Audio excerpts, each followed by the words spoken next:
Como introducción, vamos a hablar que la incompatibilidad eritrocitaria se define como, regresala, porfa, se define como la presencia de uno o más antígenos en el glóbulo rojo fetal, que no están presentes en los glóbulos rojos maternos. Se dice que esta incompatibilidad eritrocitaria entre el feto y la madre puede generar una respuesta inmune materna mediada por inmunoglobulinas.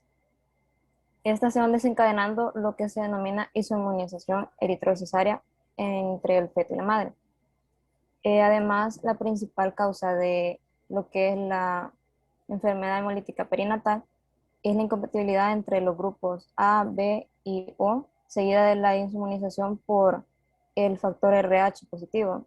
De esta última se ha ido disminuyendo la incidencia dada por el amplio uso de las inmunoglobulinas anti-D. Se dice que la inmunización RH consiste en la producción de anticuerpos maternos contra un antígeno específico en la madre de los hematíes fetales. Sin embargo, se dice que el glóbulo rojo tiene más de 400 antígenos y que estos son capaces de producir inmunización en el caso de la enfermedad hemolítica perinatal. Pásale, por.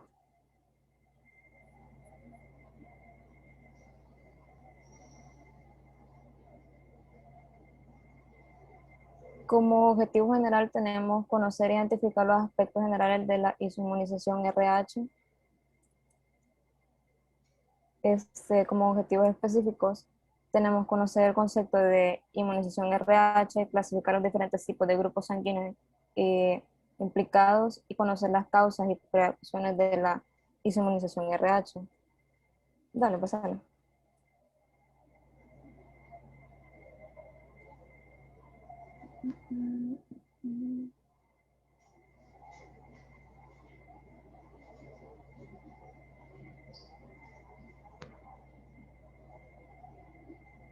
Como generalidades tenemos que existen principalmente dos tipos de proteínas que determinan el tipo de sangre, A y B, cuya presencia o ausencia de lugar da cuatro grupos sanguíneos, que es A, el B, el AB y el O el tipo 0. Se dice que el RH es otra proteína que se encuentra en la superficie de los hematíes de la mayoría de la población, que se dice que está más o menos en el 85% de la población. Es otro tipo de moléculas presentes de la membrana de los hematíes que dan lugar a los diversos sistemas sanguíneos. En las personas de diferentes tipos de sangre, estas moléculas actúan como antígenos y los anticuerpos presentes en el plasma del humano reaccionan contra los antígenos, provocando así la aglutinación de los hematíes y posteriormente la destrucción. La importancia de el tipaje de esto es en el caso de las transfusiones sanguíneas y de los trasplantes. Pásale.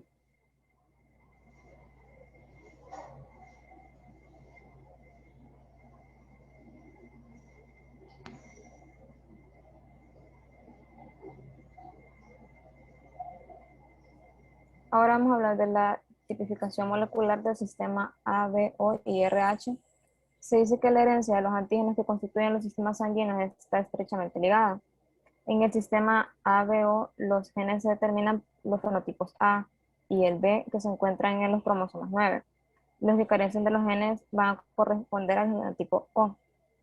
En el sistema RH, que se contemplan los 5 antígenos determinantes de la mayoría de los fenotipos, podemos explicarlo mejor en la tablita que está ahí, que se dice que hay solamente dos tipos de antígenos, que son el A y el B, en el cual podemos decir que si un individuo tiene los antígenos A en la superficie de los glóbulos rojos, su sangre va a ser clasificada como tipo A. Y en el individuo que tenga antígenos B en la superficie de los glóbulos rojos, va a ser clasificado como tipo B. Y así también con las personas que tengan el AB en los antígenos en la superficie de los glóbulos rojos, van a ser clasificados como tipo AB. Y en el caso de los individuos que no tienen ni el antígeno A ni el antígeno B en la superficie de los glóbulos rojos, se van a clasificar como el grupo O el grupo 0. La incompatibilidad sanguínea que se va a producir por la presencia de los anticuerpos o las aglutinas en la sangre va a tener una lógica que es que el individuo con glóbulos rojos que presentan los antígenos A en la superficie tiene los anticuerpos contra los glóbulos rojos que contengan antígenos B. Por lo tanto, ahí es donde se ve el rechazo entre entre tipos sanguíneos, que la persona con tipo B no puede recibir o una donación por parte de la persona que tenga antígenos A. Y así también con la persona que tiene antígenos B en la superficie no puede recibir de aquella persona que tenga antígenos A. Sin embargo, se dice que un individuo con glóbulos rojos que no presenta ni antígenos A ni antígenos B en la superficie, su grupo sanguíneo es el O el tipo 0, tiene anticuerpos contra los glóbulos rojos tipo A y tipo B. Por lo tanto, cualquier sangre que contenga este tipo de antígenos va a ser rechazada. Esto significa que el individuo solamente puede recibir sangre del tipo O. Por otro lado, si en caso del paciente no expresar antígenos RH en las membranas de los glóbulos rojos, se clasifica como el tipo de RH negativo. Pacientes que son RH negativos también no tienen anticuerpos contra antígenos RH, pero pueden desarrollarlo si se exponen a un tipo de RH positivo.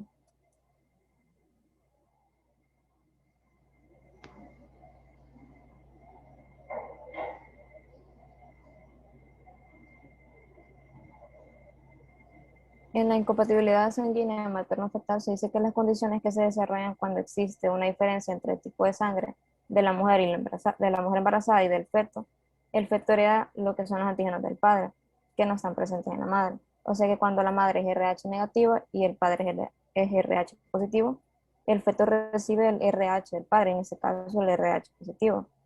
Y para seguir hablando de esto van a continuar mis compañeros.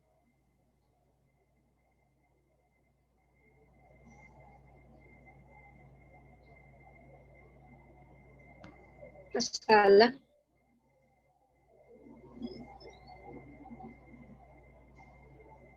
Vaya, ahora continuando sobre ya en sí, ya el tema de isoinmunizaciones materno-fetal, pasada. Vaya, ellas en sí es en el proceso prácticamente porque la madre va a desarrollar unos anticuerpos ante respuesta de antígenos del feto. El problema en sí lo que va a surgir acá es que estos anticuerpos de IgG me van a pasar el feto y eso me van a provocar una hemólisis fetal. Estas inmunizaciones, podemos llamarlas así, de materna, ya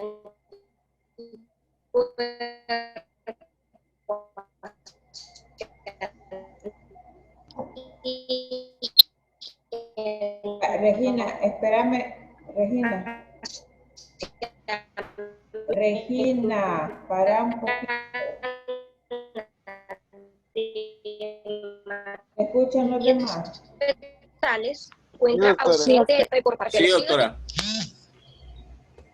Yo no le oigo nada, lo oigo feo, Regina. Oh, no, se le escucha así todo cortado. ¿Verdad? Volvé a empezar, Regina, por favor. Vaya, ahora, ¿cómo se me escucha? Ahora se te oye bien. Vaya, entonces, que en las isoinmunizaciones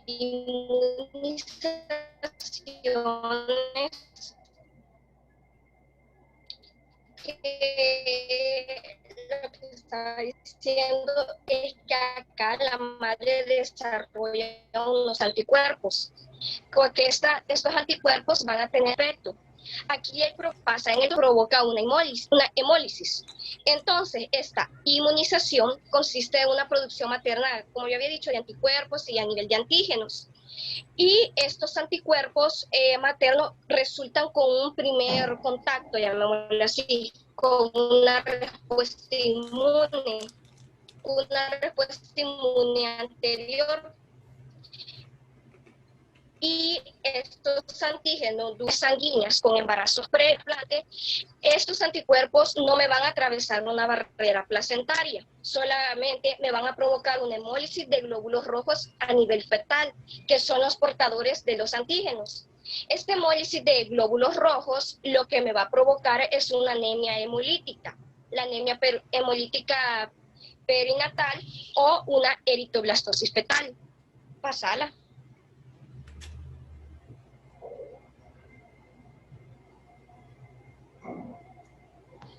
¿En qué momento se va a presentar? Esto más que todo se presenta en las mujeres que no me poseen un antígeno. eritocitario, en el caso que es el antígeno D, o también conocido como el de RH. Acá se dan dos formas. La primera, en una forma sencilla que se puede decir, es cuando la mujer es RH negativa y, digamos, tiene contacto con su pareja que es RH negativo. Entonces, acá lo que llega a suceder es que el feto heredera el RH del padre. Es la primera forma que se puede presentar. La segunda forma es por medio de transfusiones de sangre, en cual las mujeres se encuentran sensibilizadas y, digamos, ellas son RH negativas y reciben transfusiones RH positivas. Pasala. Espérate, ¿qué pasa si la mamá es RH negativa y el papá positivo? Se da lo que es una como sensibilización. Eso lo voy a explicar más adelante, porque en el primer embarazo no va a tener problema. Ya es en el segundo, pero eso más adelante lo voy a explicar. Pues, dale. La enfermedad hemolítica perianal, ella es la principal causa de incompatibilidad ABO, seguida por unas inmunizaciones RH. Ellas se van a clasificar según el grado de anemia. Según el grado de anemia, puede presentarse una forma leve, es cuando presento niveles de hemoglobina mayores de 12 gramos decilitro, y decíamos con una bilirrubina entre un rango que no me va a exceder de 16 a 12 gramos sobre decilitro. Aquí no va a necesitar como un tratamiento, únicamente con fototerapia. La moderada es que voy a encontrar unos valores generalmente mayores de 9 gramos sobre decilitro. Y aquí sí se puede hacer unas transfusiones. Y la severa, que voy a tener una anemia severa y un hematócrito que me va a presentar menor del 15%. E igual voy a necesitar unas transfusiones intrauterinas o, dependiendo, también una interrupción del embarazo, dependiendo de la edad gestacional. Pasalo.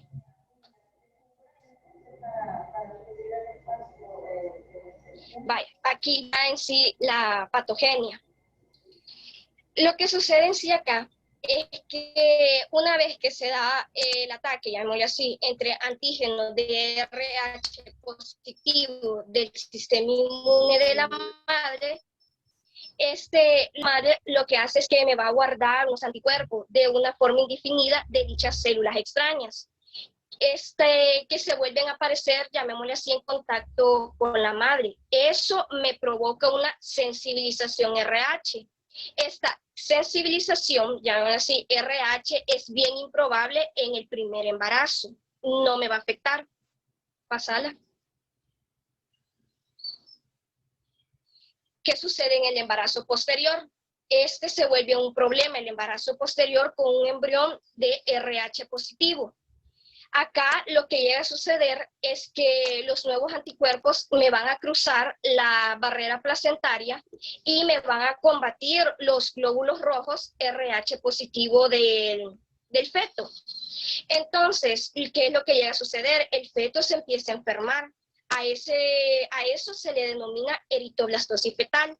Y ya cuando están, digamos así, en neonato, a eso se le denomina enfermedad hemolítica del recién nacido. ¿Qué es lo que sucede acá? Que los anticuerpos de la madre me van a empezar a atacar, me va a hacer una hemólisis de los glóbulos rojos del feto, y eso me va a dar como resultado a una anemia. Entonces, lo que sucede acá es que el feto intenta producir más glóbulos rojos de una forma más rápida. Esto lo hace de una forma como compensatoria, llamémosle así, por la deficiencia producida de la hemólisis. Esto también lo que me va a traer no solamente es perjudicial para su desarrollo, sino que él también me va a traer una hepatoesplenomegalia, que se ha visto en algunos de los casos. Y estos nuevos glóbulos rojos, llamados eritoblasto, no dejan tan solamente ser unos precursores de eritocitos. Generalmente podemos decir que son inmaduros e incapaces de cumplir la función de unos glóbulos rojos maduros. Y ahora va a continuar mi otra compañera con la exposición. Vaya, con las causas de inmunización materna, esas se van a producir por un episodio de sensibilización previo a una hemorragia fetomaterna durante el parto o preparto. Se considera que se producirá una inmunización en el 17% de los gestantes de RHD negativo con RHD positivo, en ausencia de administración de gamma globulina. En la otra, la transfusión de sangre y hemoderivados, un intercambio de agujas o productos contaminados por sangre y en un trasplante de órganos. En la prevención de inmunización materna, en la prevención ante un evento sensibilizante, se consideran eventos sensibles como el parto o cesárea de un feto RHD positivo, un aborto, un embarazo ectópico, procedimientos invasivos como biopsia corial, amniocentesis, cordocentesis, muerte de un feto in útero, versión cefálica externa, hemorragia anteparto. En gestantes de RH de negativo, no sensibilizadas, aquí se debe administrar una dosis intramuscular de 300 microgramos de gamma globulina anti-D en las primeras 72 horas del proceso sensibilizante. Si no se ha administrado en las primeras 72 horas, ese todavía es útil hasta en 4 semanas. Esta dosis es capaz de proteger hemorragias fetomaternas hasta 30 milímetros y el efecto protector durará como mínimo 3 semanas. En episodios de hemorragia fetomaterna grave, se deben ajustar la dosis de acuerdo con el grado de hemorragia fetomaterna, estimada mediante el test de Klein-Hauer, que es para determinar la sistemetría de flujos. En la prevención de rutina anteparto, aquí en la semana 28 de gestación, se aplicará una dosis de 300 microgramos de gamma globulina anti-D a todas las gestantes de RHD negativa, independientemente del RHD de la pareja. Y no va a ser necesario si se ha estudiado el genotipo fetal en sangre materna o el líquido amniótico y se ha resultado negativo. En el diagnóstico, aquí a todas gestantes se le va a solicitar la hemoclasificación del grupo ADO y RH en el primer control. Y los resultados se interpretan. Si la madre es RH negativo, se determinará siempre el examen que mide anticuerpos detectables, sea cual sea el factor de RH del padre, ya que no tiene certeza absoluta que el compañero sea el padre real del feto o de que la madre no hubiese encontrado un riesgo de inmunización previamente. Si el indirecto es negativo, serán dos determinaciones del mismo en el segundo trimestre y cada 2 semanas en el tercero. Y si es positivo, se remitirá al paciente para la valoración por obstetricia o idealmente por unidad de medicina materno-fetal. A partir del nivel detectado de anticuerpos, se puede hacer un seguimiento del estado general y hemodinámico del feto a través de las técnicas que están aquí. En la valoración de la ecografía del feto, aquí los modernos equipos permiten una visualización clara de las estructuras fetales y un diagnóstico precoz a la presencia de ascitis fetal, derrame pericárdico, hepatomegalia y edema placentero. En la amniocentesis, aquí el análisis del líquido amniótico obtenido por punción directa, este es un método válido para valorar la gravedad del proceso hemolítico fetal y determinar el momento óptimo para la transfusión intrauterina o para el parto en la presencia de embarazos afectados por la presencia de anticuerpos irregulares capaces de producir eritroblatosis fetal. En la primera amniocentesis, esa suele realizarse a las 26 semanas. Sin embargo, la amniocentesis se puede realizar en cualquier momento a partir de las 16 semanas en las que el paciente parte con los títulos elevados de anticuerpos.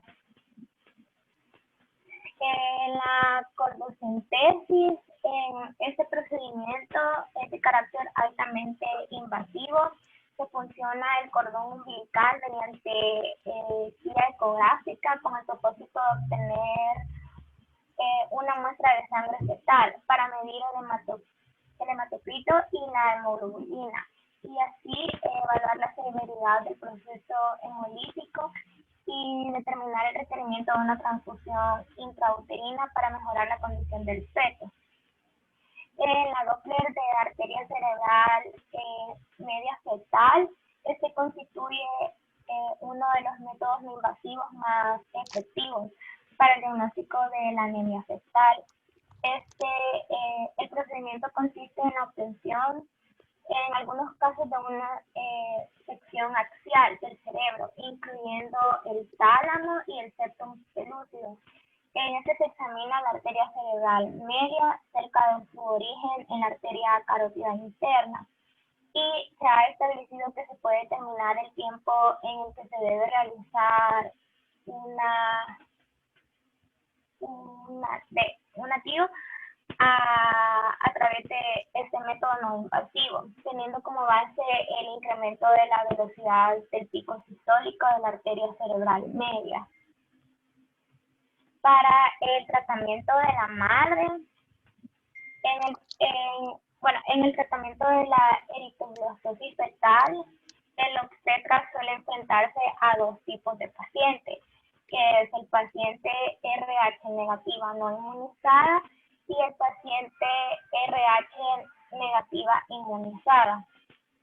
La dosis habitual de la inmunoglobulina D, esta es de 300 miligramos. Esta dosis se puede neutralizar el potencial antigénico de hasta 30 milímetros de sangre fetal, aproximadamente 15 milímetros de células fetales. Y esto previene la inmunización RH en el 90% de los casos.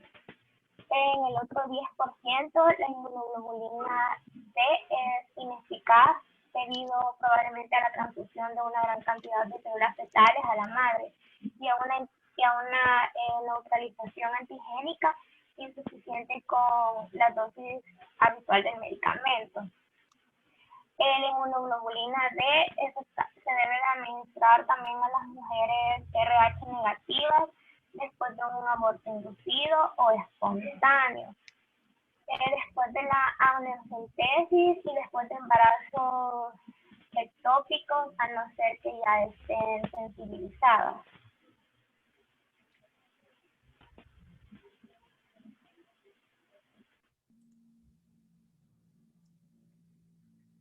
Continuando con el tratamiento de la madre, la inmunoglobulina D debe administrarse en las siguientes circunstancias. El feto o el neonato es RH positivo cuando el test de COMS directo en sangre del cordón es negativo, ya que este test revela si los hematíes del feto están cubiertos por anticuerpos irregulares. Y también nos revela la sensibilización de ¿Quién está la madre. Carla. Ajá. ¿Y no tienes activada la cámara? ¿Sí? No te veo, Carla. ¿Dónde estás? Ahí estás. Dale.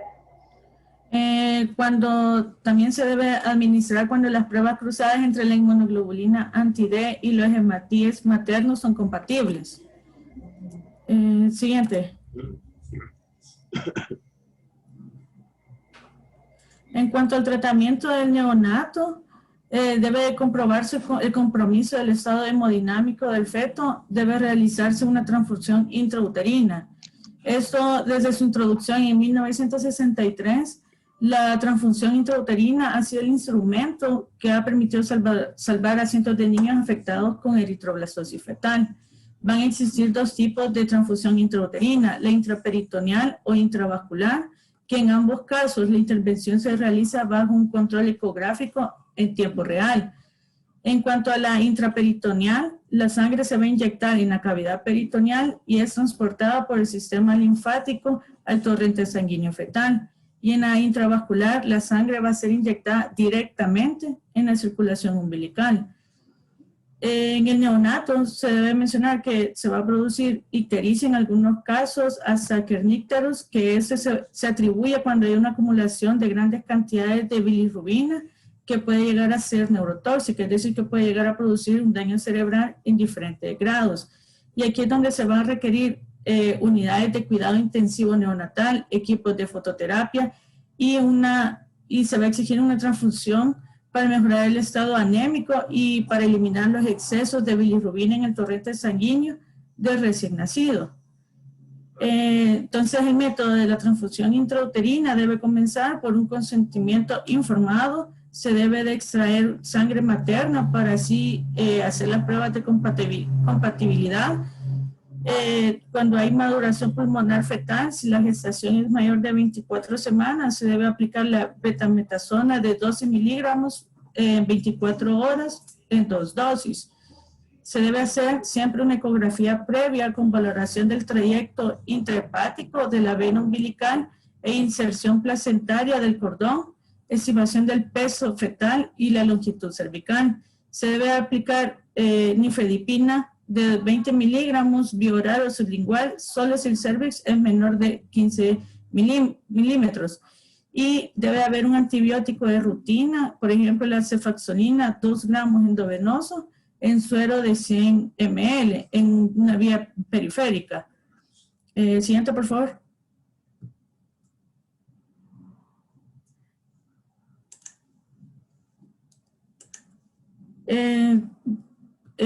Debe haber una inmovilización fetal cuando hay una punción intramuscular y se va a utilizar norcorunio a 0.1 miligramos por kilogramo peso fetal más fentanilo de 10 microgramos sobre kilogramos del peso fetal.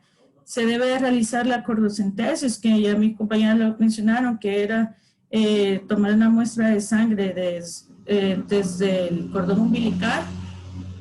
Se debe tomar un hemograma fetal en el primer milímetro de sangre fetal en el ácido erético y asegurándose de que esa sangre no esté diluida en líquido amniótico. Se va a determinar el grupo fetal y un COMS directo en el segundo milímetro de sangre fetal y se va a indicar una transfusión intrauterina si la hemoglobina fetal se encuentra por debajo de 4 para la edad gestacional, que eso sería una anemia moderada, y se va a valorar la transfusión en anemia leve si la hemoglobina es menor de 2. Debe haber una comprobación del hematócrito final después de infundir 2 milímetros de suero fisiológico en dirección a la aguja y debe haber un test no estresante post procedimiento a partir de las 26 semanas. Debe haber un reposo de 24 horas post el procedimiento y un control ecográfico siempre a las 24 horas. Siguiente, por favor. En cuanto a la profilaxis de la isoinmunización RH, vamos a administrar inmunoglobulinas anti-D humana en gestantes RH no sensibilizadas. ¿En qué situaciones? Dentro de las 72 horas siguientes al parto del feto que sea RH positivo, a las 28 semanas de gestación, si el padre es RH positivo, y durante la primera mitad del embarazo, si hay un aborto espontáneo o inducido, o si hay un embarazo ectópico. Y en todas las exploraciones de riesgo de hipertensión pulmonar, por ejemplo, una funiculocentesis, que es la obtención de sangre fetal mediante la punción de un vaso umbilical, siempre guiada por una ecografía. Siguiente, por favor. En cuanto a la conclusión, tenemos que la inmunización feto-materna puede provocar la enfermedad hemolítica perinatal y la principal causa sigue siendo la incompatibilidad de los cuerpos sanguíneos ABO seguida de la inmunización por RH. Sin embargo, existen múltiples antígenos del glóbulo rojo fetal que son capaces de producir la enfermedad hemolítica perinatal en todo su espectro, siendo severa especialmente en los grupos KEL y RHC. Existe un comportamiento diferente de la enfermedad hemolítica perinatal en el grupo de pacientes con inmunización por grupos no clásicos respecto de la RHD, destacando la poca correlación entre los títulos de anticuerpo y la magnitud de la enfermedad. Siguiente, por favor. En cuanto a las recomendaciones, tenemos que es importante recordar que todas las pacientes RH negativas que han recibido inmunoglobulina anti-D en un embarazo previo deben someterse a una valoración de anticuerpos en todos los embarazos subsiguientes. También siempre hay que valorar la posibilidad de isoinmunización en esas pacientes.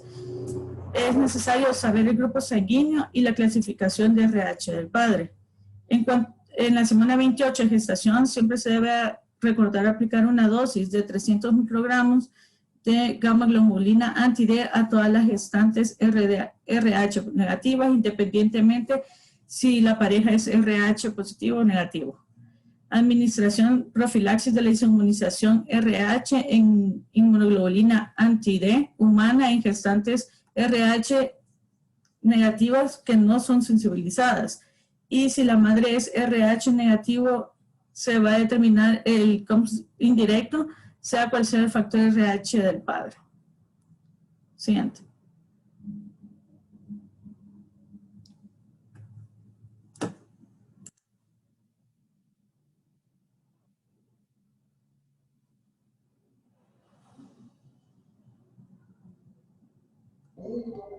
Preguntas acá del grupo, perdón, para el grupo.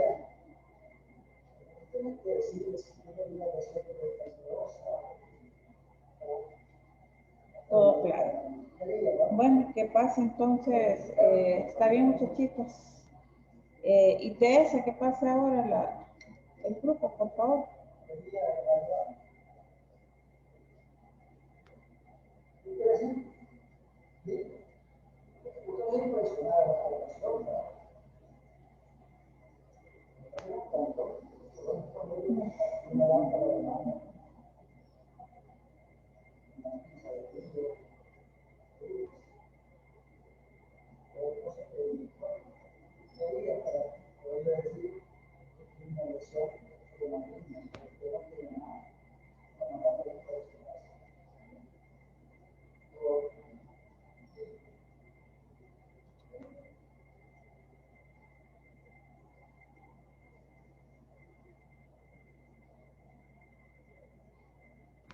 Bueno, buenas tardes, doctora. Vamos a presentar ahorita infecciones de transmisión sexual en las embarazadas. Siguiente, por favor. Gerardo, encende tu cámara. Yo voy a estar viendo ahí tu foto. Sí, doctora, perdón, se me había ido. Vale. Sí. Como pequeña introducción, las infecciones de transmisión sexual son una serie de patologías que la principal puerta de entrada o principal forma de transmisión es la vía sexual genital, ¿verdad? Tiene manifestaciones en órganos genitales tanto externos como internos en la mujer y también puede dar manifestaciones de forma sistémica. La Organización Mundial de la Salud considera estas enfermedades como un problema de salud pública muy importante y muy común en el mundo y estima que cada día más o menos 1 millón de personas contraen una ITS. Además de eso, aproximadamente 357 millones de personas al año, o sea, no fue agregar millones ahí, contraen al menos una de las 4 infecciones siguientes: media, gonorrea, sífilis o tricomoniasis. Y también las principales enfermedades que afectan a las mujeres embarazadas son la sífilis y el VIH. Siguiente, por favor.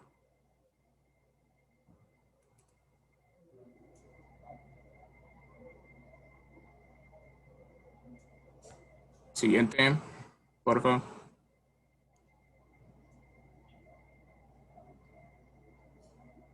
Giselle.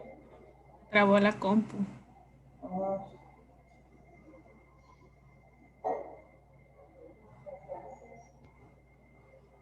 Si quieres dejar de compartir pantalla un ratito y volver otra vez. Eso. Quiero ver si lo puedo compartir yo, doctora. Ay, dale.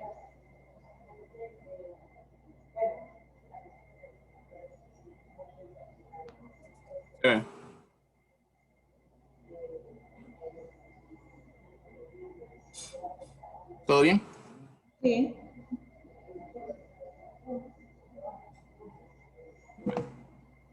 Continúo. Aquí son presentes los objetivos generales, 4 objetivos específicos, mencionar epidemiología, poner principales ITS, tratamiento y las medidas preventivas que podemos encontrar para las ITS. Infecciones de transmisión sexual, como ya le había dicho, patologías con su parte de entrada principalmente sexual.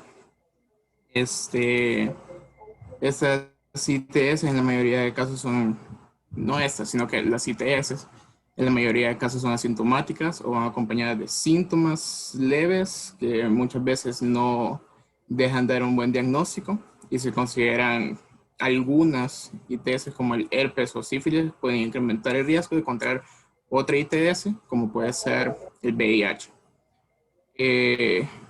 Con su parte también se puede mencionar que hay algunas que son muy difíciles de tratar o que dificultan la reducción de sus casos en todo el mundo, como por ejemplo la gonorrea por presentar farmacoresistencias.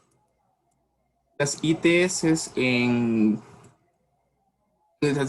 existen grupos vulnerables para contraerlas. Eso no significa que los que no están en esta lista no pueden contraerlas, claramente todos lo podemos contraer. Sin embargo, en El Salvador, la población que son especialmente vulnerables pueden ser hombres que tienen prácticas sexuales con otros hombres, mujeres transgénero, trabajadores y sus hijos, claramente, personas mismas que ya tienen VIH, por ejemplo, mujeres que tienen relaciones sexuales con otras mujeres, y la lista puede seguir incluso, porque podemos mencionar aquí hasta personas que hacen uso de drogas, y que pues están en contacto con agujas ya utilizadas y tal, se pueden dar por medio de la sangre una transmisión. Por un poquito de epidemiología, como ya había mencionado, la Organización Mundial de la Salud comprende la ITS como uno de los problemas de salud pública más comunes. Y aquí quise presentar unas tablitas que mencionan, por ejemplo, en el caso del VIH, en caso de transmisión materno-infantil, a la izquierda tenemos el número de casos, abajo el año, que pues de forma materno-infantil, desde el 2004 se tienen hasta 20 casos, ha ido decreciendo los casos hasta el 2017 que se presentan más o menos 5 casitos. Y en general también se presenta incidencia por cada 100.000 personas, por infección como tricomoniasis que va a la cabeza, por 39.90 casos por cada 100.000 personas, seguido de sífilis con 37, y la lista sigue con diferentes ITS. Ahora entrando un poquito más en materia, los lineamientos de atención de sífilis, ITS y VIH no mencionan lo que es un abordaje sindrómico. ¿Qué es el abordaje sindrómico? El abordaje sindrómico es una estrategia para abordar las diferentes ITS, principalmente en personas que tienen dificultades para esclarecer un diagnóstico. ¿Qué quiere decir? ¿Para qué sirve? Sí, mejor dicho. Sirve para dar un diagnóstico, valga la redundancia, en todos los niveles de atención y dar un tratamiento oportuno sin necesidad de estar esperando tantas pruebas de laboratorio y tal que pueden enlentecer el tratamiento, ¿verdad? También se cumplen diferentes características en cuanto al abordaje sindrómico, que pueden ser clasificar principales daños a órganos genitales, agrupar los síndromes dependiendo de la gente, aplicar flujogramas, etcétera, etcétera. Y en ese cuadrito presentamos los principales síndromes a la izquierda, los signos, síntomas y los principales agentes etiológicos que pueden ocasionar el síndrome, ¿verdad? Por ejemplo, la secreción uretral en hombres, en esos síntomas, no voy a ahondar mucho en los síntomas. Y, por ejemplo, tenemos la uretritis que dentro de ese síndrome y que lo puede causar, por ejemplo, la Neisseria gonorrhoeae, la clamidia trachomatis, etc. Y así vamos con el flujo vaginal, la úlcera genital, el dorado abdominal. Y falta uno que es el síndrome ocasionado por ectoparásito. Ahora, el abordaje sindrómico contiene claramente sus componentes. Esos se pueden agrupar dentro de cuatro tipos, que son la identificación de casos, la historia clínica, el examen físico, la consejería y orientación. La identificación de casos es principalmente, como le dice el nombre, identificar casos de forma precoz, de forma oportuna. Esto dado en todos los niveles de atención y claramente pues, lo necesitamos para y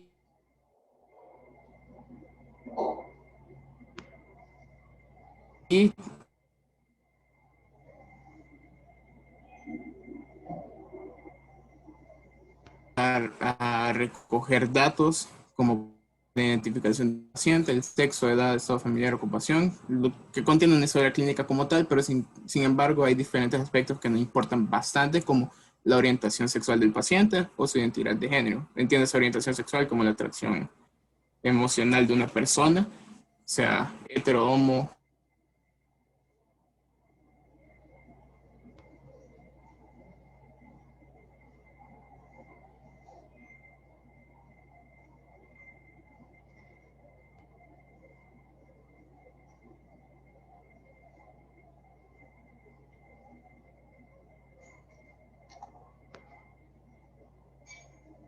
¿Escuchan algo, niños? No, doctora, yo creo que es el internet de Cardi. Pensaba que era el mío, pero creo que es el internet de Cardi. Bueno, que siga otro, pues, porque no se le oye absolutamente nada. ¿Quién continúa? Del grupo.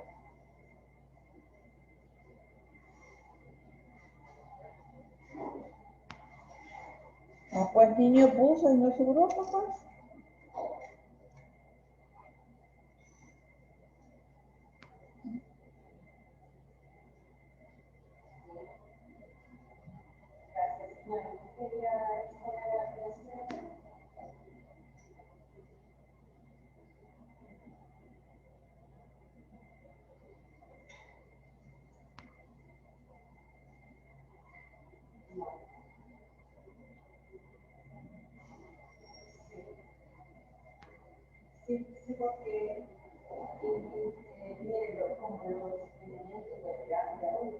Siguiendo con las ITS que afectan a las mujeres en el embarazo, en el periodo de embarazo, tenemos la sífilis, el cual el agente causal es el treponema pallidum, que tiene un periodo de incubación de 10 a 90 días. La forma de transmisión es sexual por vía transplacentaria y raramente por transfusión sanguínea. Tenemos una definición de caso de sífilis materna, el cual es toda mujer embarazada, puérpera o hasta un mes posterior al aborto, con evidencia clínica de sífilis, que sean úlcera genital o lesiones compatibles con sífilis secundaria o prueba treponémica, incluidas las pruebas treponémicas rápidas y las no treponémicas, estas que sean positivas o reactivas independientemente de la titulación. Siguiente, por favor.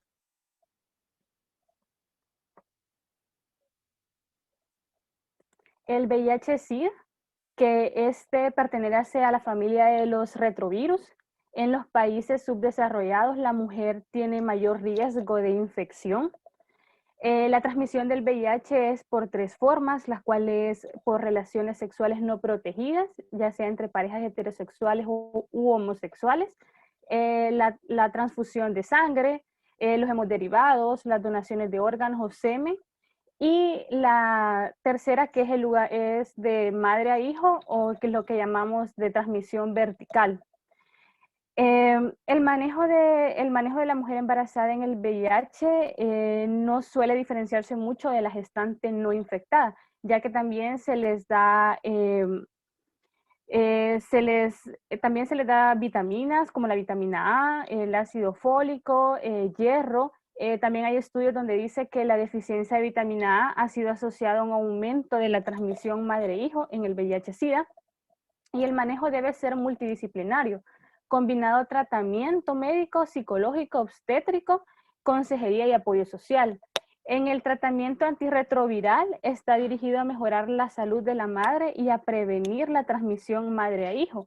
Y con el mismo se reporta una disminución entre el 40 y el 66% según se aplique precoz o tardíamente en el embarazo. La cesárea es electiva, evitaría el contacto del feto con las secreciones cérvico-vaginales maternas y por tanto ayudaría a prevenir la transmisión directa o perinatal. También evitar el uso exclusivo de leche materna, ya que al neonato se le tiene que alimentar con fórmula. Siguiente, por favor. Con la vaginosis bacteriana tenemos que el agente causal es la Gardnerella vaginalis y el Mycoplasma hominis. No es considerada del todo una ITS, sin embargo hay que evaluar prácticas sexuales de riesgo. En esto hay una alteración del pH vaginal que modifica el equilibrio bacteriano normal de la vagina, y en su lugar ciertas bacterias crecen de manera excesiva. Por eso también se recomienda el uso de ropa interior de algodón, e inclusive evitar un poco lo que son los leggings o licras, porque a veces la tela de esta vestimenta puede causar una vaginosis. Entre las manifestaciones clínicas se presentan secreciones grisáceas, verdosas, amarillentas, homogéneas, escasas, un olor característico posterior al coito, prurito y ardor. Siguiente, por favor. El herpes genital, que tenemos que la etiología es el virus del herpes simple, que es una infección viral recidivante posterior a la infección primaria. El genoma viral reside indefinitivamente en estado latente. Esta se puede reactivar por estados de inmunodepresión como el estrés, la fiebre, el VIH, la quimioterapia, entre otros. El periodo de incubación es de 2 a 12 días. Y entre las manifestaciones clínicas tenemos los que son máculas y pápulas que progresan a vesículas en forma de gajo de uvas. Pústulas y úlceras que provocan lesiones dolorosas con prurito, adenopatías inguinales, bilaterales, blandas, y pueden provocar cervicitis, disuria y faringitis. Siguiente. Con la gonorrea, que el agente etiológico es la Neisseria gonorrea, que tiene un periodo de incubación de 2 a 7 días. Esa también se transmite por vía sexual, por mantener relaciones sexuales, ya sean anal, oral o vaginal. Entre las manifestaciones hay secreción purulenta, hay disuria, hay poluria, hay una urgencia urinaria en forma crónica con salpingitis y enfermedad inflamatoria pélvica. Enfermedad diseminada, puede presentarse fiebre, artralgias, rash, artritis, tenosinovitis y conjuntivitis. En el caso de la mujer embarazada, se recomienda que el parto no sea vaginal, porque se puede infectar el producto y puede manifestarse en conjuntivitis, vulvovaginitis e incluso neumonías. Siguiente, por favor. Con respecto a la hepatitis B, tenemos que el virus de la hepatitis B es un virus ADN, pertenece a la familia de los Hepadeneviridae. Su único huésped es el hombre, tiene un periodo de incubación de 45 a 180 días. Los factores de riesgo primarios para poder adquirir este virus es las relaciones sexuales desprotegidas y historias de otras ITS, o también el uso de drogas intravenosas, ya que se prestan jeringas y agujas, la transfusión de hemoderivados, y puede adquirirse también por transmisión vertical. La transmisión se transmite por exposición percutánea o de las mucosas a sangres o diferentes líquidos corporales infectados, así como a través de la saliva y los líquidos menstruales, vaginales y seminales.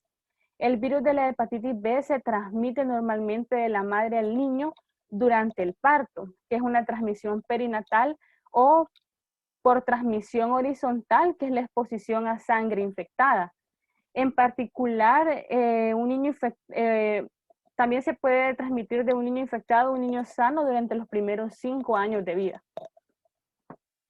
Siguiente.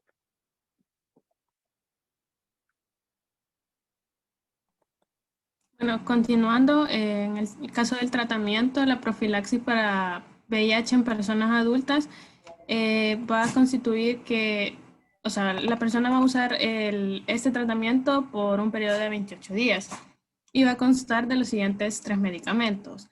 La lamivudina, que su dosis es de 150, una tableta cada 12 horas, la sidobudina, la misma dosis, y la lopinavir más ritonavir, que van a ser 2 cápsulas cada 12 horas.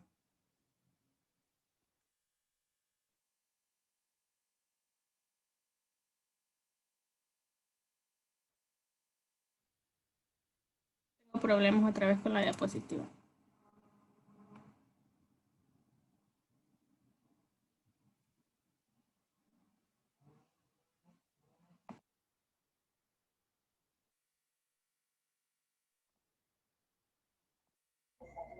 No te detengas mucho en el tratamiento, por lo menos para el VIH, porque todo el mundo lo van a dar ustedes, a menos que sean infectólogos. No, solo que no me avanza la diapositiva, doctora. ¿Otra vez? No, pues sí, pero independiente. Otra vez.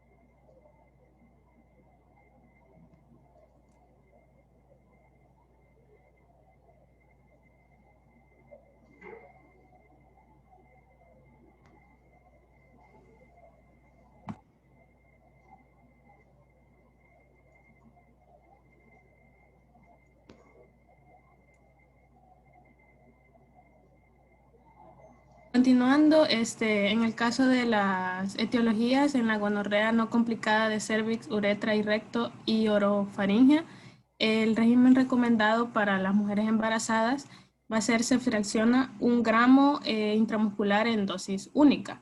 En el caso de clamidia, me voy a centrar más que todo en las mujeres embarazadas porque es nuestro tema, ¿verdad? En el régimen recomendado va a ser amoxicilina 500 miligramos vía oral cada 8 horas por 7 a 10 días. Y en el régimen alternativo va a ser la claritromicina 500 miligramos vía oral cada 12 horas de 7 a 14 días. En el caso de sífilis primaria y secundaria, la dosis va a ser, el régimen recomendado, perdón, va a ser penicilina benzatínica 2.4 millones de unidades intramuscular en dosis única y se va a dividir en 1.2 millones en cada glúteo. Y en el régimen alternativo, doxiciclina 100 miligramos vía oral cada 12 horas por 14 días, o también puede usarse ceftriaxona 1 gramo intramuscular o intravenoso cada día por 10 días.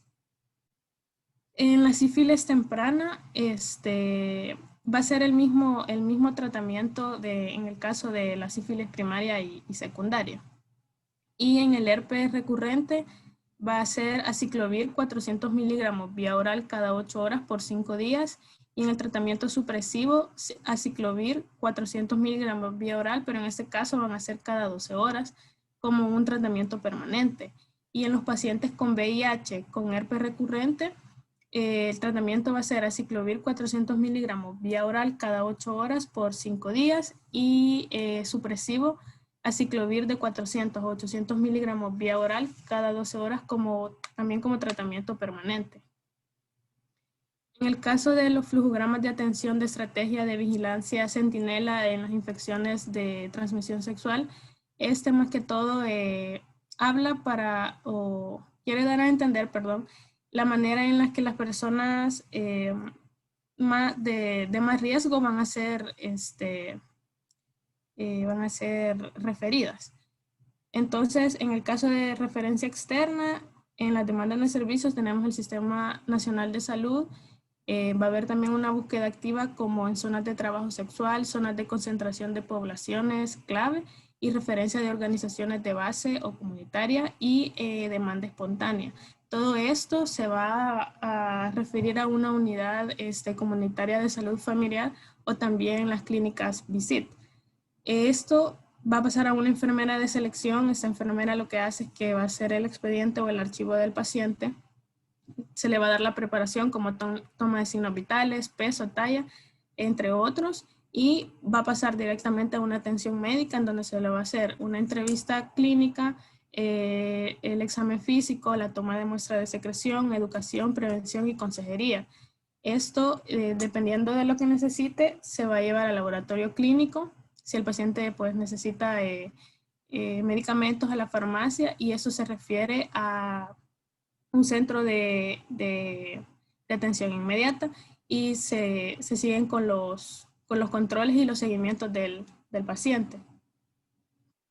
En los flujogramas de atención en VIH para el primer nivel de atención, en el primer nivel de atención se inicia con la consulta médica, y lo primero que se le recomienda o que se le ofrece a la persona que llegue es la prueba de VIH ante cualquiera de las siguientes situaciones, como a la persona quien lo solicite, a toda mujer embarazada, a toda persona que haya tenido ITS y a sus parejas también, a una citología cérvico-vaginal con un PAP anormal, toda consulta de planificación familiar, también a todo sintomático respiratorio con diagnóstico de tuberculosis, en caso de que haya habido abuso sexual en adolescentes, pero esos que vengan o que vayan con un criterio médico, un adulto mayor o personas con comportamiento de riesgo, y también con sospecha clínica de VIH. Esto se indica la prueba de VIH, pero antes las personas tienen que pasar por consejería. En el caso de que no haya sido reactiva la prueba, se pasa a consejería y se repite prueba según el comportamiento del riesgo. Y en el caso de que sí haya salido reactiva la prueba, pues también se le brinda consejería, pero en este caso se dividen como en dos: en los pacientes con síntomas sugestivos de infección por VIH o sin síntomas sugestivos de infección por VIH. En el caso de que no hayan síntomas sugestivos para VIH, pues lo primero es la prevención, ¿verdad? Se le proporciona condones, y también en estos casos se van buscando casos de tuberculosis, y lo podemos buscar preguntando al paciente en la historia clínica, pues si ha perdido peso, si ha tenido fiebre en los últimos días, sudoración nocturna o tos. Y si no tiene ninguno de estos síntomas, igual siempre se indica la profilaxis con INH según la norma. Y se inicia trimethoprim sulfametoxazol 160/800, una tableta bioral, hasta tener una evaluación de los CD4. También se da una búsqueda de parejas para darle atención y también poder ofertarle la prueba del VIH, planificación familiar, en el caso de las mujeres una citología, y ahí mismo la búsqueda de otras infecciones de transmisión sexual. Y en el caso de los pacientes que tengan síntomas para VIH, pues se diagnostica y se da el manejo de los síntomas. Y se inicia igual que el anterior con trimethoprim sulfametoxazol 160/800 miligramos, una tableta bioral cada día, y en este caso se da la búsqueda de tuberculosis. Ambos se refieren al segundo nivel de atención para VIH y también para que se dé una evaluación inmunológica. Y se espera el retorno y luego se vuelven a enviar al primer nivel de atención.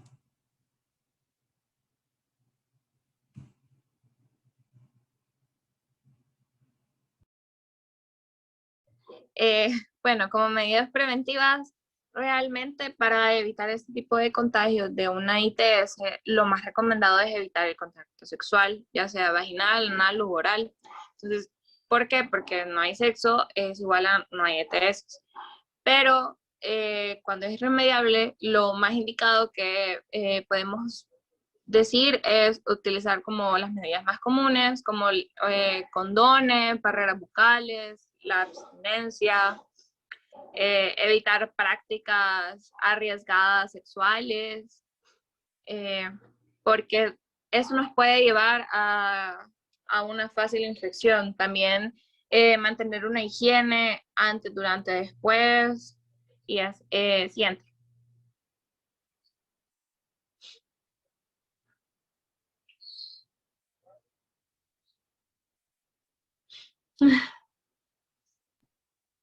Volvió otra vez.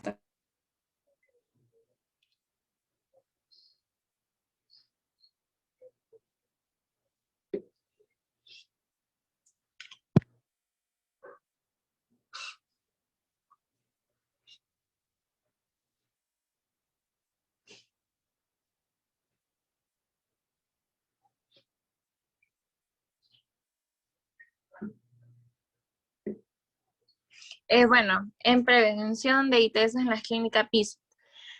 Bueno, lo ideal son sesiones educativas utilizando material específico para la presentación de servicios en la atención a la población claves con énfasis a ITS, con organizaciones de base comunitaria y en el establecimiento de actividades extramurales.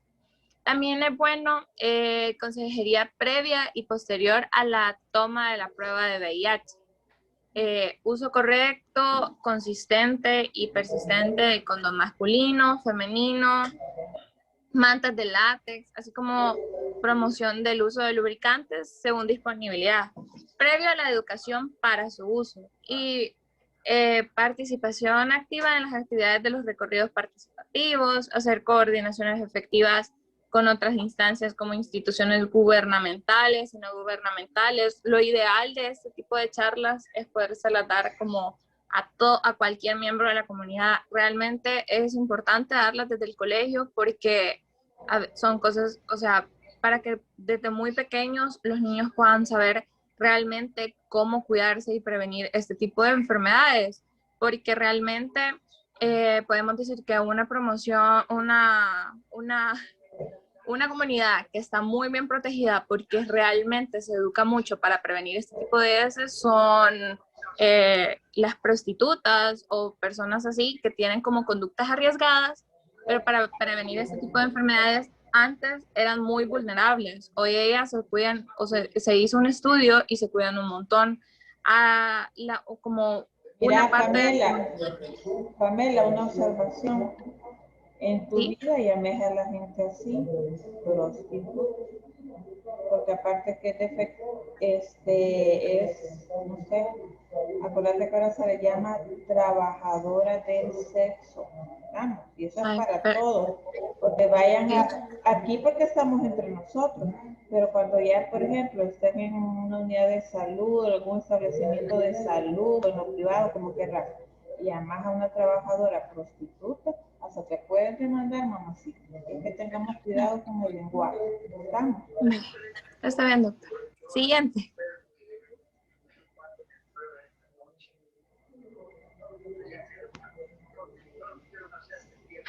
Siguiente. No sé si le pueden dar siguiente. Pues yo ya le di siguiente a varias y nada. No, doctora, sigue en pantalla lo de prevención de ITS en las clínicas. De veras. Sí, no sé si a alguien más le aparece así, pero a mí me parece así.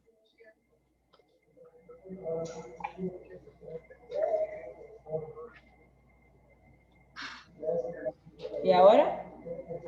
Sí, ya.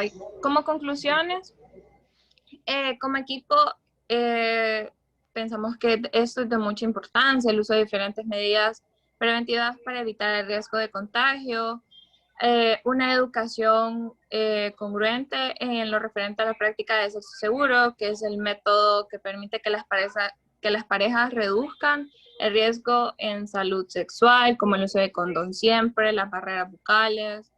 El hombre y la mujer deben tener también cuidados importantes en su salud sexual, ya que estas no pueden no se afecta solo de manera como el cuerpo, sino que en el caso de la mujer también puede terminar pasando este tipo de enfermedades a un embarazo y complicar la fertilidad de cada uno de ellos. Y de ahí como las principales enfermedades que afectan a la mujer embarazada son el sífilis, el VIH, la gonorrea, la vaginosis bacteriana, entre otras. Por lo tanto, la manera más fácil de garantizar no tener una ITS es evitar el contacto genital de piel con otra persona. Dado caso es inevitable, usar condones, barreras bucales o la abstinencia. Siguiente, creo que ya.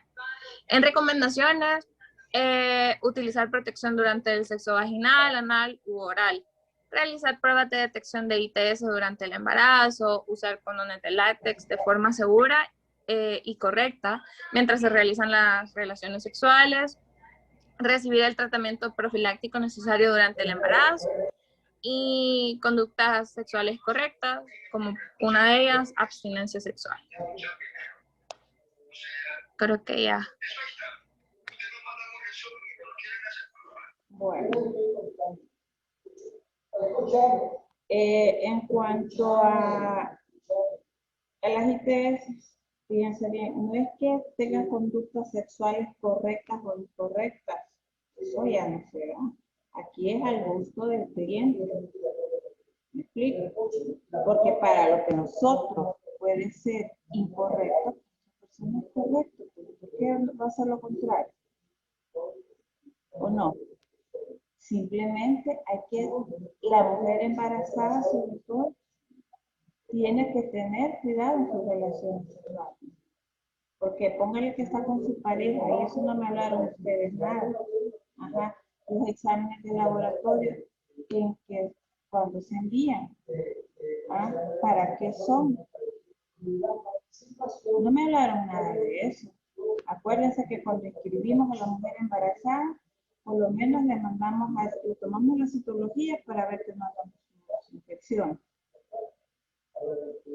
¿Sí o no? Le mandamos el RPR y el determine para sífilis de entrada. ¿Sí? Ahora, si nos sale uno de esos positivos, pues ahí vamos a ver la conducta que ustedes ya me hablaron, ¿verdad? Pero acuérdense que la mujer no va a dejar de tener relaciones porque está embarazada. ¿O me equivoco? Seguir teniendo relaciones.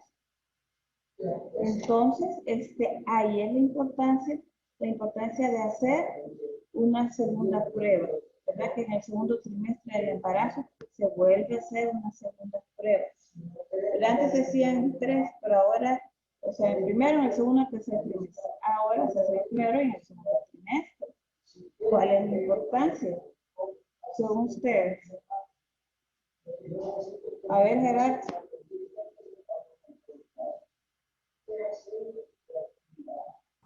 Perdón, doctora. Casi no lo escuché por el internet.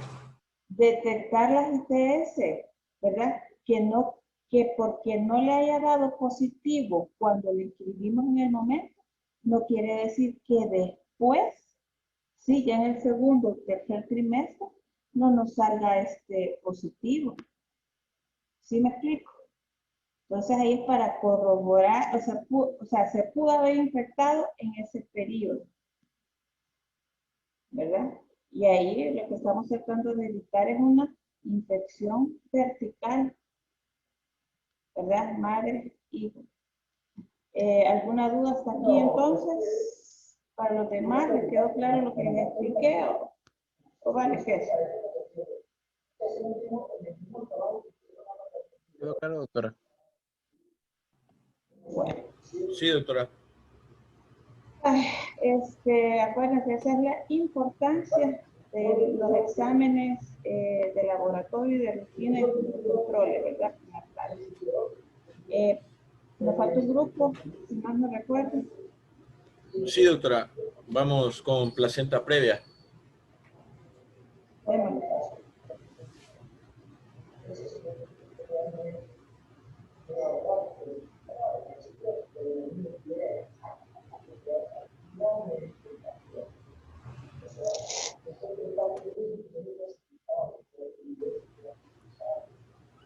Bueno, muy bien. Como ya queda un poco tiempo, vamos a ir avanzando un poco rápido, pero siempre abordando, ¿verdad? Las cosas importantes. Pásala, porfa.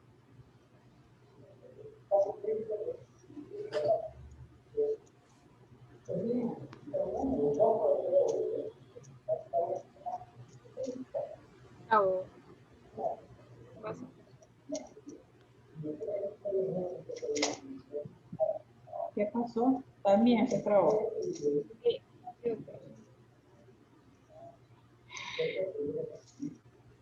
Bueno, para abordar, para no perder mucho tiempo, bueno, tener los objetivos, ¿verdad? La presentación ya está en el campus, la autora la subió, eso lo podemos ver ya después, ¿verdad? Para repasar. Y como introducción, pues tenemos que la placenta previa, pues tenemos que saber que es una complicación obstétrica, que esta va a ocurrir en el segundo o tercer trimestre de la gestación, mayoritariamente en el tercero.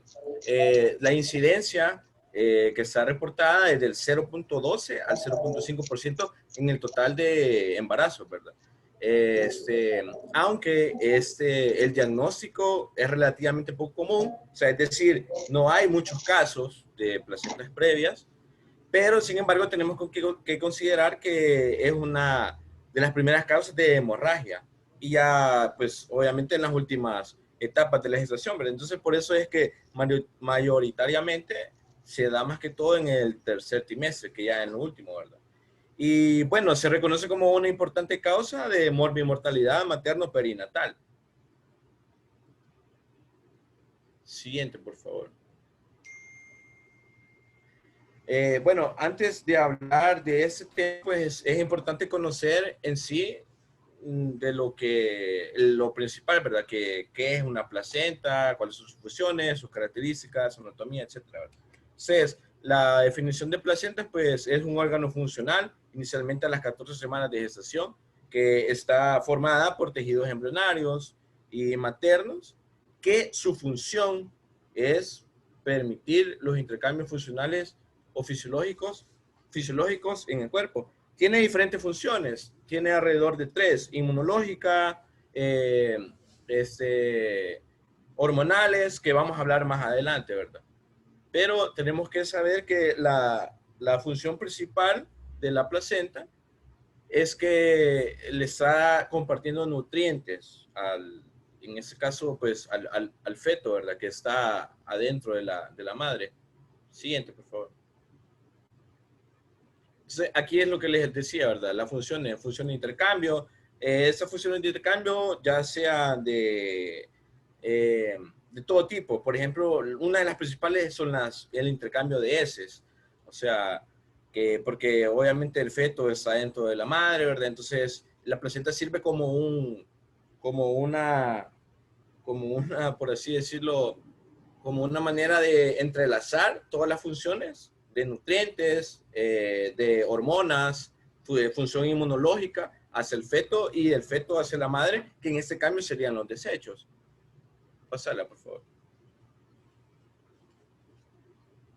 Entonces, en el embarazo inicial, pues la placenta debe suplir algunas funciones vitales, que esas van a servir, obviamente, para la supervivencia en este caso, del feto, ¿verdad? Comenzando, ¿por qué? Por el intercambio de productos de la madre hacia el feto y el feto a la madre, que es lo que les explicaba anteriormente, que principalmente son productos de desecho. ¿Cuáles o entre qué funciones tiene la placenta hacia el feto? Por ejemplo, está la función de cambio de nutrientes, de gases, la elaboración de dichas hormonas, de generar una protección. Aquí es donde entra una de las funciones, que es la inmunológica, ¿verdad?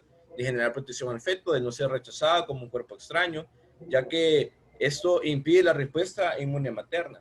Entonces, un dato curioso de las funciones en el aspecto de hormonas es que la placenta, pues, fabrica una hormona, y especialmente entre estas hormonas que fabrica es la gonadotropina coriónica humana.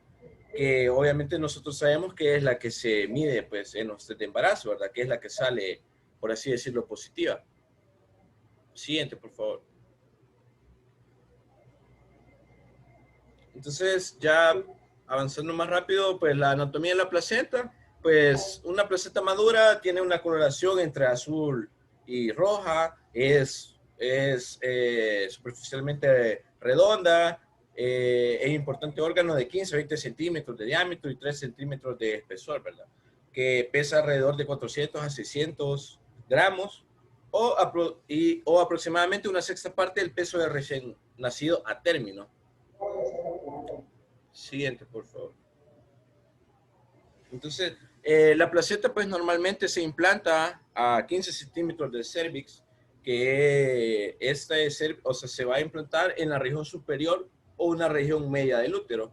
Y durante el nacimiento se desprende de la pared del útero y 30 minutos después de que el bebé nace, es expulsada fuera de la cavidad uterina.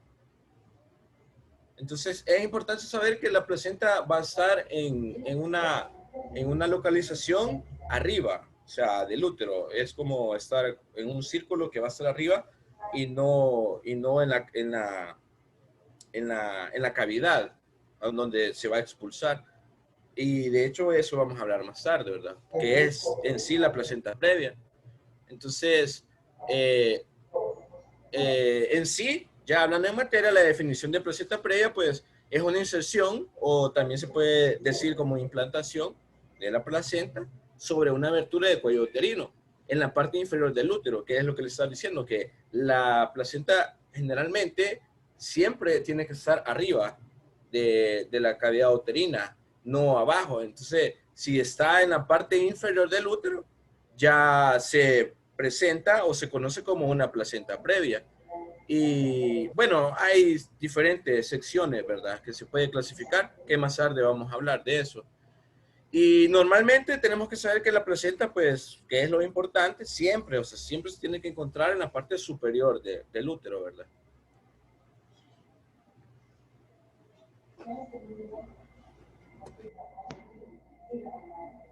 Buenas tardes.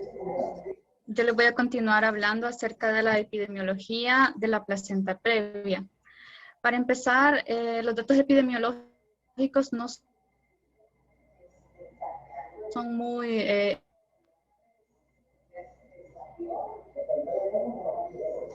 elevados debido a que es relativamente frecuente. En las emergencias obstétricas, la placenta previa va a complicar entre el 0.3 y el 0.5 de los embarazos y tiene una tasa de mortalidad materna que está relacionada al 0.3% de todos los casos en los que se presenta una placenta previa. La tasa de mortalidad perinatal se incrementa de 3 a 4 veces cuando hay embarazos múltiples. También mencionar de que la incidencia de placenta previa a nivel mundial se aprecia por un caso de cada 200 embarazos. Entonces, la placenta previa puede llegar a ocasionar un 20% de las hemorragias que se dan en el tercer trimestre del embarazo y mortalidad tanto de la madre como del feto. A nivel de Latinoamérica, los casos no están muy bien reportados. Estuvimos indagando e investigando acerca de estos datos, pero nada más pudimos encontrar de que los datos epidemiológicos, por así tomar una referencia a nivel de Estados Unidos, es de que se da frecuentemente en un 0.28 a 2% de los casos en todos los nacimientos. Siguiente, por favor. Ahora les voy a explicar acerca un poco de la fisiopatología de cómo ocurre la placenta previa. Vaya, para empezar tenemos que el blastocito va a llegar a implantarse. Normalmente se debería de implantar en la parte superior del útero, pero en el caso de una placenta previa ha ocurrido porque la implantación del blastocito se dio en el segmento inferior del útero. Esto debido a que ¿Cuáles son las causas por las cuales el blastocito busca implantarse en otro segmento que no sea el superior? Puede ser porque la paciente haya tenido una cesárea anterior o por múltiples motivos que los van a ir explicando más adelante. Para poder entender la fisiopatología de cómo es que se da la placenta previa, tenemos 3 teorías que deben considerarse al momento de indagar por qué ocurre una placenta previa, y estas se las voy a mencionar a continuación. Siguiente, por favor. Vaya. La primera de ellas es porque la implantación ocurre a un nivel bajo del útero en la porción inferior del endometrio, y esto se da con mayor frecuencia en mujeres que tienen edad avanzada, en mujeres que tienen bastantes paridad, o sea, bastantes multíparas, y también se da en antecedentes que una paciente tenga cirugía uterina anterior, como puede ser cesáreas, bisectomías, histeroscopías. Y esto más comúnmente ocurre también cuando hay pacientes que han sido sometidas a tratamientos de dilatación cervicales, como por ejemplo los legrados uterinos, también ahí se puede dar. Entonces, más que todo, el blastocisto busca un lugar apropiado, y al encontrarse, digamos, este tipo de, por así llamarlo, cicatrices quirúrgicas dentro del útero, entonces el blastocisto busca un lugar que tenga como mayor posibilidad de implantarse, para buscar el lugar en el que va a quedar definitivamente y posteriormente a partir del trofoblasto. La segunda hipótesis es que la implantación original del blastocisto, bueno, esta siempre es definitiva, el blastocisto siempre se va a implantar en el útero, pero cuando el trofoblasto, que es el tejido embrionario que va a dar origen a la placenta, va desarrollándose a otro nivel inferior, como por ejemplo en el segmento inferior, donde el tejido endometrial es más delgado, esto va a propiciar a que pueda darse otro tipo de patología que se las voy a mencionar más adelante en la tercera teoría de la fisiopatología. También aquí pueden ocurrir diferentes patologías, por ejemplo vasculares, ya que la placenta va a buscar formarse y tener el tejido vascular para complementar así el intercambio de la madre al feto. La tercera teoría por la cual puede ocurrir una placenta previa es porque puede haber una adherencia placentaria anormal, y a esto es a lo que se le conoce como acretismo placentario. Acá tenemos que tener en cuenta no confundir lo que es acretismo placentario con placenta previa, dado que la placenta previa puede tener diferentes partes de implantación, pero ya cuando hablamos de acretismo placentario nos estamos refiriendo a que la placenta se va a adherir a una parte del endometrio, y esto también puede ser causa de que se produzca la placenta previa de inserción baja.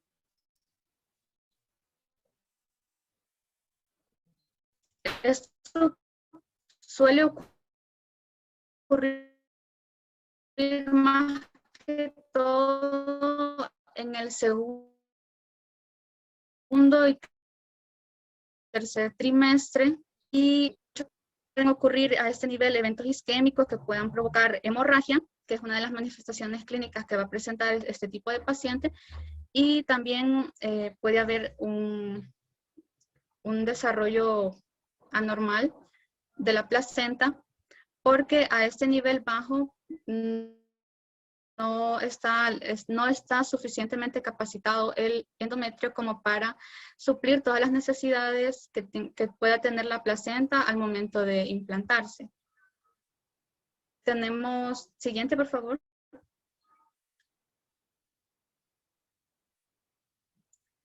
tenemos la clasificación de la placenta previa.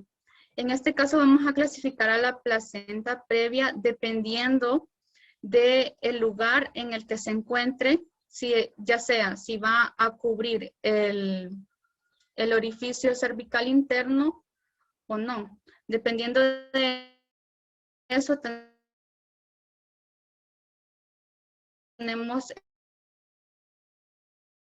el primer tipo, que es la placenta de inserción baja, como podemos ver acá en el a nivel. También tenemos esta, aún así no cubre completamente el orificio cervical interno, pero sí tiene una inserción bastante baja. Luego está la placenta previa parcial, que cubre parcialmente, como su nombre lo dice, el orificio cervical interno. Y por último tenemos la placenta previa total, que va a cubrir completamente el orificio cervical interno. Y esto va a generar problemas al momento del parto, y es por eso que debe ser de importancia poder detectarlo a tiempo. Siguiente, por favor. Continuando, los factores de riesgo. Entre los factores de riesgo encontramos la multiparidad. De hecho, en Estados Unidos se realizó un estudio donde se informó que la incidencia de placenta previa se aumenta de forma significativa en mujeres con una alta paridad que en comparación con las mujeres con una paridad baja. ¿Quién también está hablando a todo esto? María José. María José, eso no te veo.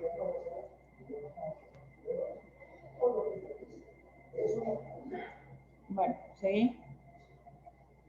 También otro factor de riesgo son los antecedentes de cesárea previa. Aquí aumenta la probabilidad de una placenta previa a medida que aumenta el número de cesáreas de una misma paciente. El tabaquismo en el embarazo, aquí está aumentado porque la hipoxia causada por el monóxido de carbono provocaría una vascularización residual imperfecta y una hipertrofia placentaria compensatoria. Otro factor de riesgo es la edad materna avanzada, que a medida que aumenta la edad materna, el riesgo de placenta previa es mayor. También una historia anterior de placenta previa y abortos inducidos. En las manifestaciones clínicas, tradicionalmente la placenta previa se va a presentar como un sangrado activo indoloro, habitualmente sin actividad uterina cerca del final del segundo trimestre o durante el tercer trimestre. Entre el 70 y el 80% de los casos se va a presentar como un sangrado vaginal indoloro con una sangre roja brillante y líquida. Entre un 10% y un 20% de los casos se va a producir unas contracciones uterinas dolorosas y el 10% de las pacientes con placenta previa no va a experimentar un sangrado vaginal ni ningún otro síntoma. También se dice que cuando las pacientes están como en reposo, también existe la posibilidad de que el sangrado baje. En las complicaciones, tenemos que el feto puede encontrarse en una posición anómala. Es posible que el feto no esté creciendo como cabría de esperar. A eso se le llama como una restricción de crecimiento intrauterino. Las membranas que rodean al feto pueden romperse demasiado pronto, o sea que puede haber una rotura prematura de las membranas. Los vasos sanguíneos que conectan el cordón umbilical y la placenta pueden bloquear la salida del feto a través de la abertura del cuello uterino. Esto se le conoce mejor como vasa previa.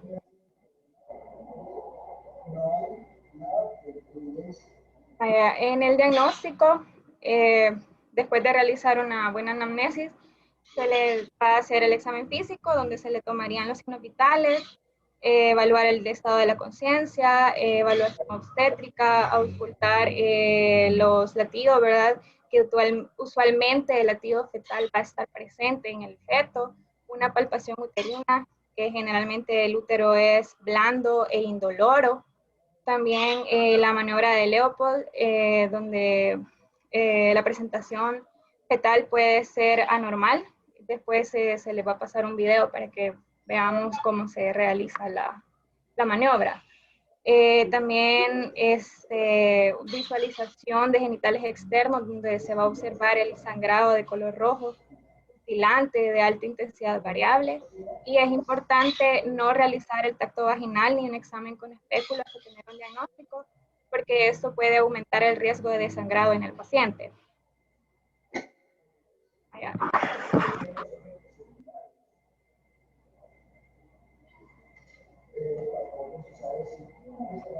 ¿Qué pasó? Solo voy a...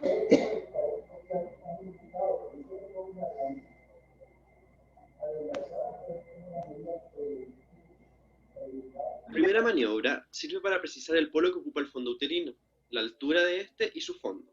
Para esto debemos situarnos mirando a la cara de la gestante y hundir los bordes cubitales de ambas manos encorvadas en la parte superior del abdomen, tratando de abarcar por completo el fondo uterino.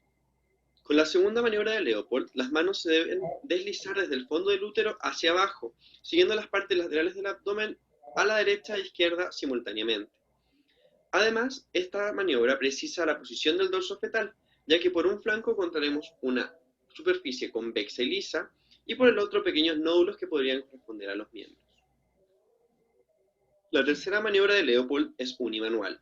Para esto se debe abarcar el polo inferior entre el pulgar por una parte y el índice medio por la otra. Con esto podremos precisar un peloteo fetal y el grado de movilidad de la cabeza, si es que se encuentra en una posición cefálica. Para la cuarta y última maniobra de Leopold se debe situar mirando hacia los pies de la gestante. Ambas manos se deben poner en el hipogastro deslizándolos lateralmente hacia el inferior del abdomen, de tal forma de abarcar el polo inferior del feto entre la punta de los dedos que tratan de aproximarse. Esta maniobra nos va a ayudar a corroborar los signos recogidos de la maniobra anterior y además el grado de penetración que ésta posee sobre la pelvis. Como equipo de ayudantes docentes, cuando se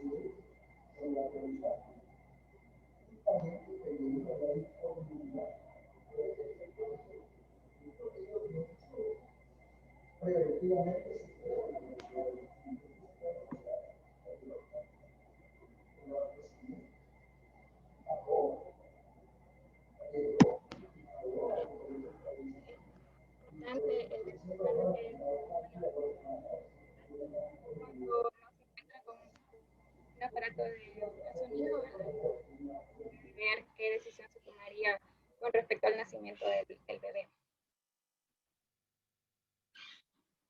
Bueno, para seguir con el diagnóstico, como siempre, ¿verdad? El de primera línea va a ser realizar una ultrasonografía. Si se sospecha de una placenta previa, se puede realizar una ecografía transvaginal para confirmarse o no confirmarse. En el caso de la ultrasonografía transperineal, este puede ser utilizado como una alternativa si existe alguna contraindicación absoluta para el transvaginal, como puede ser un cervix incompetente o alguna contraindicación relativa como sospecha de una ruptura prematura de membranas. En el caso de las pacientes que no acuden con una ultrasonografía de rutina, sino que se presentan al servicio de emergencias con un sangrado transvaginal, el ultrasonido siempre va a ser el de primera línea. Se excluye el diagnóstico de placenta previa si el borde placentario se encuentra a más de 2 centímetros del orificio cervical interno. Existe un consenso que en las mujeres cuya placenta se encuentra a una distancia mayor a estos 2 centímetros durante el segundo trimestre, estas no van a requerir de un seguimiento de rutina. Y además se va a recomendar que se repita la ultrasonografía en el tercer trimestre si la distancia entre el borde placentario y el orificio cervical interno es menor a 2 centímetros. Si la distancia se mantiene en el tercer trimestre, se va a recomendar la realización de una ultrasonografía transvaginal con Doppler para revisar si existe una basa previa. Vaya, ya para ir finalizando, vamos a mencionar el diagnóstico diferencial, que se debe hacer principalmente con el desprendimiento prematuro de la placenta que está normalmente inserta. También se debe descartar las causas de hemorragia durante la segunda mitad de la gestación, como son las lesiones vaginales o cervicales, que ya pueden ser pólipos, neoplasias, lesiones traumáticas, entre otras. También se debe descartar la ruptura de vasos previos, que esta se caracteriza con la aparición de una hemorragia justo tras la rotura de las membranas, y esto afecta rápidamente al feto. También se debe de descartar una rotura uterina. En este caso, el cuadro clínico es que se presenta un cuadro de abdomen agudo con palpación de las paredes fetales a través del abdomen, de las partes fetales a través del abdomen, y un eventual shock en el contexto de una mujer con el antecedente de una operación anterior sobre el útero, ya que puede ser una cesárea o una miomectomía. Siguiente, por favor. Y acá se nos presentan las guías clínicas ginecológicas del MinSal. Nos presenta este cuadro diagnóstico diferencial de sangramiento en segundo y tercer trimestre. Como vemos, en la hemorragia en la placenta previa es externa, y en el abrupto de la placenta, que es el desprendimiento, el sangramiento es oculto o puede ser externo. Y en el caso de la ruptura uterina también puede ser oculta o externa. El inicio del sangrado en la placenta previa va a ser insidioso, y tanto en el abrupto de la placenta como en la ruptura uterina va a ser brusco. Una característica en la placenta previa es que el color del sangrado es rojo rutilante, en el abrupto de la placenta es rojo oscuro y en la ruptura uterina es rojo. En la placenta previa no hay hipertensión, en el abrupto de la placenta es frecuente y en la ruptura uterina tampoco hay hipertensión. El shock es ocasional en la placenta previa, y tanto en el abrupto de la placenta y en la ruptura uterina va a ser frecuente. El dolor en la placenta previa no se da, en cambio en el abrupto de la placenta y en la ruptura uterina sí hay presencia del dolor. En el caso del tono del útero en la placenta previa está relajado, y en el abrupto de la placenta está hipertónico, y en la ruptura uterina no se va a palpar. Y el compromiso fetal en la placenta previa va a ser infrecuente, y tanto en el abrupto de la placenta o ruptura uterina sí va a haber un compromiso fetal. Siguiente, por favor. También las guías nos presentan un flujograma de atención en una mujer embarazada con placenta previa, ya después de haber realizado una adecuada anamnesis en busca de los factores de riesgo, el examen físico. Generalmente este flujograma se aplica va para el primer nivel de atención, pero prácticamente se tiene que referir a la mujer gestante, ya sea de segundo o tercer nivel.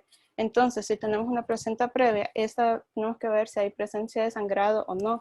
Si no hay presencia de sangrado, se debe referir al segundo nivel. Esta debe recibir un control prenatal por ginecólogo y perinatólogo. También se debe de investigar acretismo placentario, y se debe referir a tercer nivel a las 36 semanas para programar una cesárea electiva. En el caso, si hay sangrado, se debe de dar un manejo intrahospitalario por ginecólogo. Y acá se debe evaluar el estado hemodinámico de la paciente, si es estable con un sangrado leve o si es inestable. Si el estado hemodinámico es inestable, se debe de dar finalización del embarazo inmediatamente. En el caso el estado hemodinámico sea estable, se debe ingresar a labor de parto y se debe tener reposo, administrar esteroides en las semanas 24 a 34 semanas para la maduración pulmonar. Se debe tener una vigilancia estricta del bienestar materno-fetal. Se debe dar tricolosis con sulfato de magnesio si hay alguna actividad uterina en busca de retrasar el parto. Al ceder este cuadro agudo se debe trasladar a hospitalización, se debe tener un reposo absoluto, se debe completar también el esquema de esteroides, y si no hay evidencia de sangrado se debe completar el esquema de esteroides. Si no hay evidencia de sangrado, se debe permitir reposo relativo y se debe realizar ultrasonografía para investigar también acretismo placentario. Siguiente, por favor. Y acá está la segunda parte del flujograma, que siguiendo si la paciente cumple con los criterios de alta, se le debe dar cita en 15 días con un ginecólogo perinatólogo. Se debe coordinar también con los ecos especializados un seguimiento domiciliar. Se debe reingresar a la paciente a las 36 semanas para programar la cesárea electiva en tercer nivel. Igual en pacientes con un acretismo placentario, la cesárea e histerectomía debe ser electiva, igual en un hospital de tercer nivel. Y al dar el alta postparto a la paciente se le debe llevar un control en los ecos especializados o en la unidad comunitaria de salud familiar en una semana. Y los criterios de alta para la mujer gestante es que la paciente que ha permanecido en reposo relativo sin sangrar por lo menos 48 horas. Debe tener un acceso fácil y rápido a un centro hospitalario y también debemos de considerar o tener en cuenta el riesgo social que esta paciente pueda presentar. Siguiente, por favor. Y para terminar, como grupo concluimos que es de una gran importancia conocer sobre este tema que es la placenta previa, ya que esta es una de las primeras causas de hemorragia en las últimas etapas de la gestación y también siendo reconocida como una importante causa de morbimortalidad materno-perinatal. Toda mujer embarazada debe recibir una atención de calidad en el proceso de su gestación, que complete sus controles prenatales, que tenga una nutrición adecuada en cada etapa de embarazo, con el fin así de identificar factores de riesgo que son prevenibles y evitar que pongan en peligro la salud de la madre como el producto de la concepción. Y detectar así a tiempo si la paciente pueda llegar a presentar placenta previa utilizando la ayuda diagnóstica, como hablaron mis compañeros, de la ecografía transvaginal y la ultrasonografía. Siguiente. Y ya en base a lo anterior, se recomienda incentivar a toda gestante a llevar un control prenatal temprano, oportuno y periódico. También se debe concientizar y educar a las pacientes gestantes acerca de la placenta previa, ya que sus factores de riesgo son prevenibles.